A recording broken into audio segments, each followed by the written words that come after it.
Chandrayaan mission 3 की कामयाबी पर महाराष्ट्र के नागपुर गांधीबाग मौलाना अबुल कलाम आज़ाद हाई स्कूल व जूनियर कॉलेज के छात्र ने टीचर के साथ मिलकर मनाया जश्न मनाया है स्कूल के बाहर, जहां पर बड़ी संख्या में पूरे टीचर्स, स्टाफ और स्टूडेंट ने हिस्सा लेकर मिशन 3 की कामयाबी पर बड़ी खुशी का इजहार किया। आइए देखते हैं यह खास रिपोर्ट TNN 24 न्यूज़ चैनल की स्क्रीन पर शहबाज अख्तर के साथ। हमेशा सच्ची खबरों के साथ, यूं ही तो कहा जाता है सच का प्रहार, क्योंकि TNN 24 न्यूज़ चैनल पर सत्य पे आधारित हम आपके लिए लाए हैं ओनली फॉर न्यूज़, वो न्यूज़ जो दिल दहलाने वाली होगी। तो बने रहिए मेरे साथ और देखते रहिए TNN 24 न्यूज़ रियाज शेख के साथ। सर, आपका TNN 24 न्यूज़ में बहुत बहुत स्वागत है। शुक्रिया। आखिर सर, चंद्रयान 3 का अहम मकसद क्या रहा? क्योंकि बहुत से लोग ऐसे रहते हैं कि जिनको चंद्रयान 3 के बारे में मालूम ही नहीं है। कल से मुझे भी कॉल आ रहे हैं कि चंद्रयान 3 है क्या, तो उसको आप बता सकते हैं शॉर्ट में?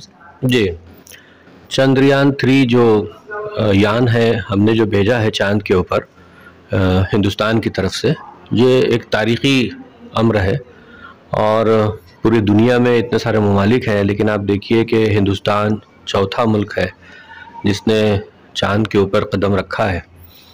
और ये एक रिसर्च का मौजू है, चांद पे जाकर वहाँ की जो सतह है उस पर रिसर्च करना, मालूमात हासिल करना, इसके लिए इसको भेजा गया है। कोई सैर व तफरी की बात नहीं है और ये वाकई मतलब एक बड़ा कारनामा है। इसलिए हमारी स्कूल की तरफ से बच्चों ने सड़क पर आकर, जो दीगर हमारे हिंदुस्तानी हैं सभी लोग जो जश्न मना रहे हैं, उनको मुबारकबाद दे रहे हैं और ख़ुशी का इजहार कर रहे हैं। नहीं, वापस आने के लिए भेजा गया है ऐसा नहीं है। वहाँ पे उसको जो भेजे हैं तो वो वहाँ पे जाकर वहाँ की जो सतह है उस पर रिसर्च चलते रहेगी और ये काम चलते रहेगा। तो हमारा जो पहला मकसद था कि हम उस पर पहुँच जाएं। अभी आपने देखा कि पिछले दिनों लूना 3 जो है वो नहीं पहुँच सका। इतना मेहनत किए सबने, ये किए, लेकिन वो कामयाबी उनको हासिल नहीं हो सकी। और कुछ ही दिनों के बाद, अभी 1 महीने के बाद हम जो है उसमें कामयाब हुए हैं। तो ये अपने आप में एक बहुत बड़ी कामयाबी है और आगे के जो मामलात हैं वो एक अलग चीज़ है। नहीं, जैसे अब हमने अगर उसको भेजा है तो वापस भी आएगा, क्यों नहीं आएगा? जब अगर भेज सकते हैं, कामयाबी से हम उसको उस पर उतार सकते हैं, तो वापस क्यों नहीं ला सकते? बिल्कुल ला सकते। आखिर सर, इसका तो एक आखिरी बात मेरी ये भी है सर, इसका अहम मकसद क्या रहेगा? ये जो चंद्रयान इतनी मेहनत करके वहाँ तक पहुँचा, तो किस तरीके से पहुँचा होगा और इसने किस तरीके से रिसर्च करा होगा और कैसे पहुँचा होगा और कब पहुँचा? ये तो पूरी दुनिया ने देखा कि फिर उसको उन्होंने लॉन्च किया और वो फिर उतरा, उसका इंतज़ार किए। पूरी दुनिया देख रही थी कि किस तरह से वो लैंड कर रहा था और फिर वहाँ से वो सैम्पलिंग करेंगे, वहाँ की जो ज़मीन है, जो भी उसकी सतह है, उसकी सैम्पलिंग करेंगे। कुछ चीज़ें तो वहीं पे समझ में आ जाएगी, वहाँ से रिपोर्ट आ जाएगी और कुछ चीज़ें सीख के वो लेके आएंगे। बहुत बहुत शुक्रिया सर।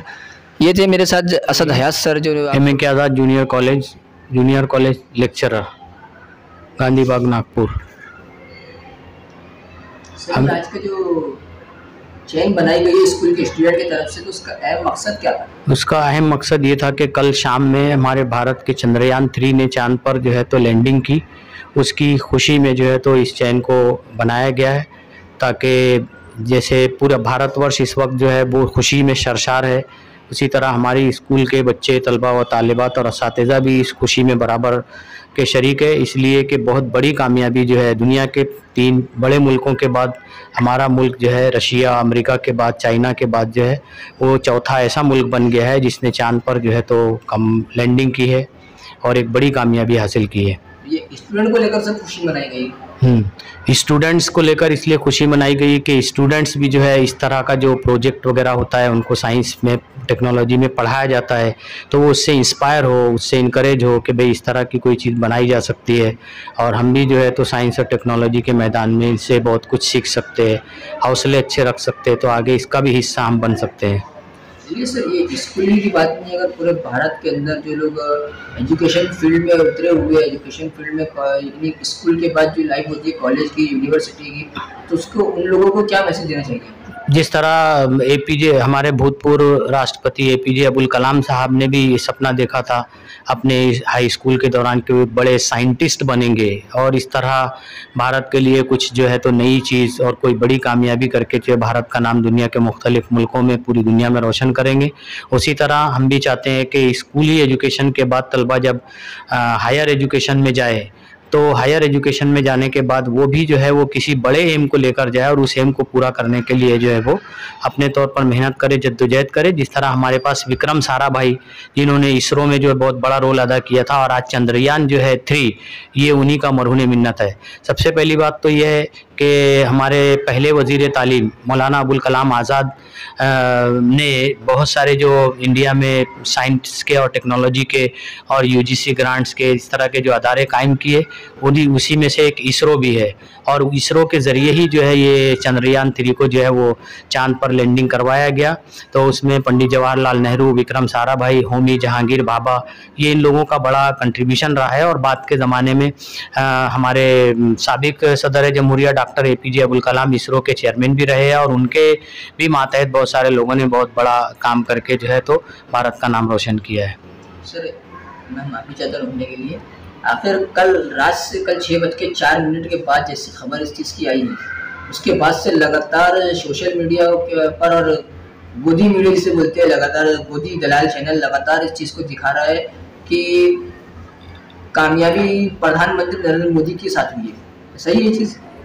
ये तो देखिए कामयाबी की बुनियाद तो भाई आज़ादी के फ़ौरन बाद उस वक्त के वज़ीर तालीम मौलाना अबुल कलाम आज़ाद, उस वक्त के वज़ीर आज़म पंडित जवाहरलाल नेहरू, उस वक्त के जो साइंसदान एक्चुअली पंडित जवाहरलाल नेहरू ने विक्रम साराभाई और होमी जहांगीर भाभा को तो ये ऑक्सफोर्ड यूनिवर्सिटी से इस वादे के साथ यहाँ पर लाया था कि आप भारत चलिए और भारत को भी साइंस और टेक्नोलॉजी के मैदान में ऊपर ले जाने की कोशिश करें। तो उन्होंने ये कंडीशन रखी थी कि हम भारत ज़रूर आएंगे और भारत को साइंस और टेक्नोलॉजी के मैदान में बहुत ऊंचाई तक ले जाएंगे, लेकिन हमारे काम में सरकारी दखलंदाजी बिल्कुल नहीं होनी चाहिए।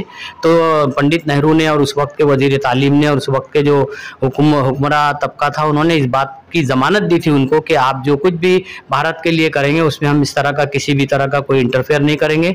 और आज उसका नतीजा ये है कि आज चंद्रयान 3 जो है वो चांद पर लैंडिंग कर चुका है। अगर उस वक्त भी आज की सरकार की तरह लोग क्रेडिट लेते और इस तरह की चीज़ें करते तो शायद हम जो है वो चांद पर पहुंचने की मुहिम में अब तक के हमारा शुमार नहीं किया जा सकता था।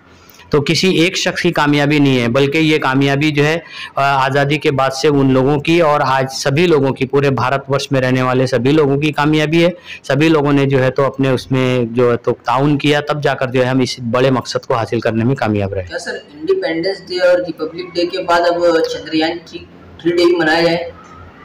अब ये तो सरकार पर मुनहसिर करता है, क्योंकि अभी तो मौजूदा सरकार ऐसा है कि जहाँ थोड़ी सी भी उनको क्रेडिट लेने की बात होती है तो फिर वो उसको क्रेडिट लेकर उसको मनाने की कोशिश करती है। तो ऐसा तो नहीं लगता, क्योंकि इसके पहले भी जो है हमारे सैटेलाइट और हमारे बहुत सारे जो है तो मिशन, खलाई मिशन जो है वो खला में जा चुके हैं और आज तक किसी भी सरकार ने उस मिशन को मनाने का ऐसा कोई एहतमाम तो आज तक किया नहीं है। तो इसलिए अभी कोई सवाल नहीं पैदा होता। ये खुशी एक अलग बात है, कामयाबी एक अलग बात है, उसको मनाना एक अलग बात है, लेकिन उसको किसी दिन के तौर पर मनाना अब तक की सरकारों ने नहीं किया, अब तक के लोगों ने नहीं किया, तो मैं नहीं समझता कि उसको वो इस यादगार दिन के तौर पर उसको मनाया जाए करके। बहुत बहुत शुक्रिया सर आपका TNN 24 न्यूज़ चैनल। तो आगे भी बने रहिए मेरे साथ और देखते रहिए TNN 24 news channel. Cameraman Sanjay Tiwari के साथ शहबाज अख्तर, नागपुर।